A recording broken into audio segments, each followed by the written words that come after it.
বন্ধুগণ, doctor, CA, lawyer এগুলো তো প্রফেশনাল লাইন। এগুলোতে পাশ করলে চাকরি দেবার দায়িত্ব নেই, তারা প্রাইভেট প্র্যাকটিস করতে পারবে।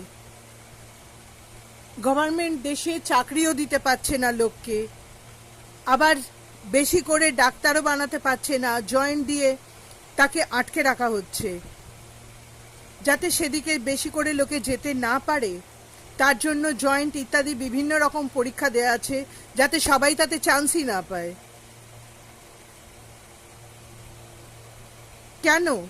যাতে লোকে উপার্জন করতে না পারে, তার জন্য চাকরিও পাবে না, প্রাইভেট প্র্যাকটিসও করতে পারবে না। তাহলে সাধারণ শিক্ষিত হয়ে মানুষে কি না খেতে পেয়ে মরবে?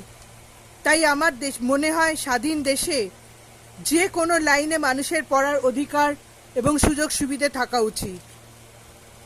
কেউ ডাক্তার হতে চাইলে অনায়াসে সে ডাক্তার হতে পারবে, কোনো পরীক্ষা দিয়ে, কোনো জয়েন্ট দিয়ে তাকে আটকানো যাবে না। নর্মাল ডাক্তারি পরীক্ষায় পাস, জয়েন্ট দিলেই কি সবাই পাস করে যায় না পরীক্ষা দিয়ে? তা তো নয়। একটা ডাক্তারি পরীক্ষা পড়ার পর তো পরীক্ষা হবেই, সেই পরীক্ষার পাস ফেলই যথেষ্ট। যখন মানুষকে চাকরি দিতে পারবে না, তখন প্রফেশনাল লাইনগুলোতে যাতে মানুষ সকলে যেতে পারে, তার পুরোপুরি সেই দিকে দেখা উচিত।